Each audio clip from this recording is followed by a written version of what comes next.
What's going on, everybody? It's your boy Thing Goes back again, TGTV, for another video. Like, share, subscribe, comment if you enjoyed this video. And for today, I'm gonna be going over Invincible season 2, episode 2.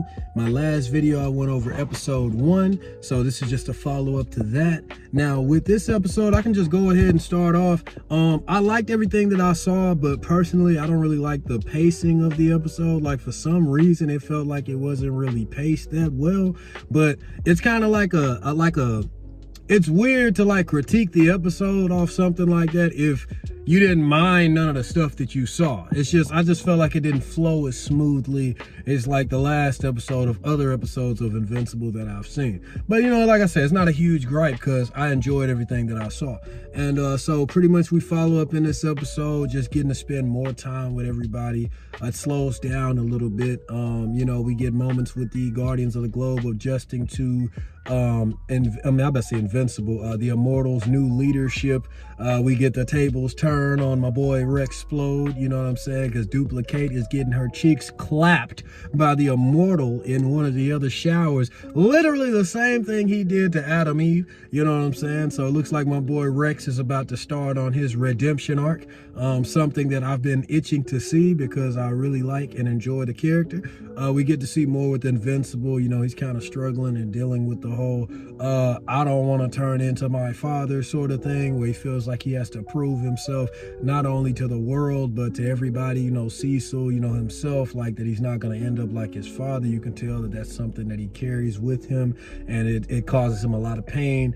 You know, we also get to see the iconic and hilarious issue from Invincible when he went to Atlantis to essentially marry and bed you know, the Aquaman, the Aquaman equivalent, you know, in the Invincible universe. I think his name is Aquarius, you know, the fish man who got his head decorated in brain juices and skull on the ground after Omni-Man uses War Woman's mallet to just disintegrate his face. You know what I'm saying? Invincible had to go down to Atlantis and enter a trial by combat with some minor changes to the comic. I like what they did, but in the comic, the Queen was trying to, like, she wanted some act, okay? Like, it's probably been a long time. You know what I'm saying? She see Invincible, a human, you know, you got parts that my fellow fishmen don't have. I'm trying to see what's up, you know what I'm saying? But yeah, nah, she wasn't acting like that in the show at all. And even the monster that Invincible had to fight, it was designed quite different. But I did enjoy the fight, and it was a really good highlighted moment in that whole scene where Invincible had the chance to escape and leave, but he decided to turn around and come back because he like, you know what? I'm not my father. My father would leave. I'm about to save these folks, you know what I'm saying? Because the monster ended up breaking free while I was fighting it, and now he's massacring all the other fish people in the Coliseum. I can't just leave and let that happen. I got to stop these folks. I mean, I got to stop this monster. I'm not like my dad. You know what I'm saying? So that was a cool little highlighted moment, and I don't mind how they changed things a little bit in the comics. Even though in the comics, it was much funnier. You know what I'm saying? The Queen was on that time, and she was not playing, okay? Anyway, we get more time with Amber and just, I don't like Amber. I liked her more in the comic, but I didn't like her there either. I don't like Amber. But we got to see my boy Invincible graduate, celebrate with his homies, you know, William, Adam, Eve, you know, Amber. They all celebrated at Eve's little dope-ass tree house. We got to see more time with Adam Eve, which we didn't get that much time of, really any, in the last episode, you know, so I enjoyed, she got a little bit, you know, a little talk scene with Invincible, but I enjoyed seeing her in this episode kind of struggle with wanting to help people and do what she feels like is important and what really needs to be done, versus not truly understanding when she should do that or when she shouldn't. You know, it's a nice moment at the end of the episode where her father highlights that something that she did had a negative effect because she did it just based off, oh yeah, I want to help these people, not really doing her research and finding out why something wasn't already done yet. So, you know, that was cool. I like how they did that moment between her father and herself. Pretty awesome. Nice little highlighted moment. I don't really like Sam's dad like that. Well, that is her name. But I don't really like Adam Eve's dad like that. But in this episode, I still didn't like him. But he had a valid point. So, you know, it's all right. We get to see also more time with my boy Smith. I really like how they doing his story, even though he is lying out of his ass, and I'm gonna see the results of that probably in future episodes. They're definitely setting up the sea squid coming to Earth to try to attack, and that's gonna be awesome to see. I remember when I read that in the comics, it was pretty dope, but they're doing a lot more layering with the story in the animated version to further build that up, so I can't wait to see how that's executed. But Smith is hilarious. He has no idea how to be a human, and I like how they're kind of putting a spin on the whole Martian manhunter trope, because we have plenty of heroes that are Martians or that come from Mars. You know, the most important one, I said John Stewart. It ain't John Stewart. That's the fucking Green Lantern. And then it ain't even how they say his name. I remember what was it, Justice League, they used to say Jean, so I forgot what his last name was, but Jean, you know what I'm saying? That was my favorite little Martian hero. I like how they putting a spin on it. They're making Smith a lot more comedic, and they actually explaining from season 1 over through to season 2 how he actually got to Earth and why he wants to be a hero. You know what I'm saying? He escaped from Mars. He wants to start anew on Earth. He has no idea how to be a human, but he feels like it could be a lot easier using his powers to be a hero, because he gets inspired by the previous hero that was from Mars there. I forgot his name. I can't even say it right now. Be honest with you, it's not that important, because he one of the heroes that got massacred in the first episode, and he didn't really do too much to make him, highlight himself. But yeah, he saw an ad or kind of like a commercial for him on the news, and he was like, bro, you know what? I could be a hero too, bro. I'm about to do this shit. So I like how they, giving him a little bit more focus. Also, you get to see Debbie. A lot more time was spent on Debbie, kind of like her coping with everything, trying to get back into work. She's a real estate agent. She's trying to get back into selling houses and all that, but she's still coping and dealing with the trauma and the pain from what Nolan did. You got a nice moment with her where she just snaps on this fucking drawer that's in her kitchen, because the shelf just keeps opening no matter how hard you close it, or if you push it up, it just opens on its own. She loses her mind. She just keeps slamming it until she destroys all the dishes and shit. But it's just like a result of her letting out her anger because of everything that she's gone through. So that was a nice moment.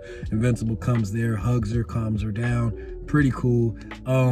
Yeah, but like I said, we get to see all of them graduate. We get to see Invincible pretty much trying to, like I say, live up to his own and everybody else's expectations. We get Sam, dealing more with her stuff. I don't know why I keep saying Sam, because I'm more used to calling her Adam Eve, and I don't want to keep confusing people. But for those who know, they know. It's cool seeing her, cool seeing more of Rex and, what he's going to have to do soon. Immortal, he just clapping cheeks, bro. You know what I'm saying? Immortal, Immortal just clapping, bro. Just let him clap.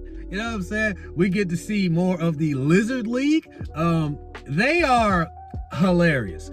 Right up until you know when not to laugh at these motherfuckers. Because I'm telling you right now, I was reading the comic, I thought they were a joke, like a parody of like Cobra Commander and you know what I'm saying, G.I. Joe's villains and shit. I never took them serious until that issue when they fought Rexplode.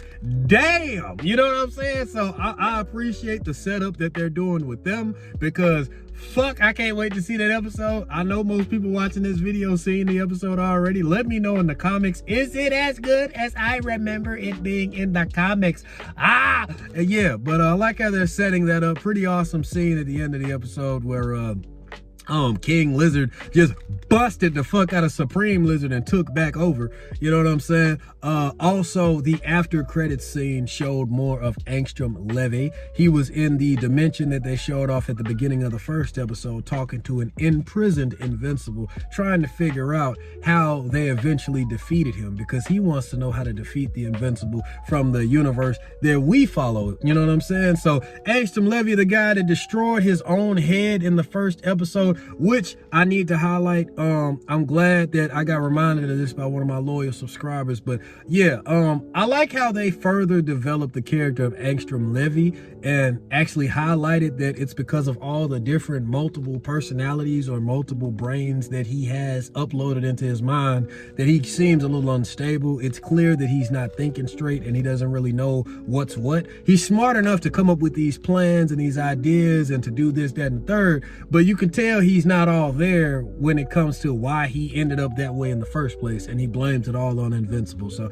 I'm glad they highlighted that a little bit more, because in the comic, I was lost. I'm like, bro, you did this to yourself. What the fuck? You know what I'm saying? But all in all, I enjoyed the episode. I liked everything I saw, and I like how they took the time to pretty much just focus on every character and just show you where they're at, what they're dealing with, and what they're going to have to focus on through the season. But my only real con, for some odd reason, even though I just got done telling y'all I liked everything that I saw and the extra time that they took focusing on everybody, it still felt like it was paced weirdly. You know what I'm saying? So I'm not going to take that many points off, because that's just some kind of weird ass gripe I got that I can't even properly explain. But I wouldn't give it an 8 like the first episode. I'd probably give it like a 7.5 out of 10. Great episode. 7.5 is not bad. And like I said, I enjoyed everything that I saw. Also, I can't believe I forgot to mention this. Doc Seismic, bro. I love this dude. What the fuck? I did not like him this much in the comic, but in the show, every time he's on screen, he's a delight. He's a delight. I love Doc Seismic. I love what they're doing with him. I enjoy him every time I see him on screen. You know what I'm saying? Professor Seismic? It's Doc Seismic. I never taught. Anyway, hope you have a good day, night, wherever you are, and you enjoyed this video. If there's anything I didn't go over that you would like me to, please let me know in the comments, and in the comments, and I will be sure to try to address it in my next video. Like I said, hope you enjoyed it, and until next time, guys, peace.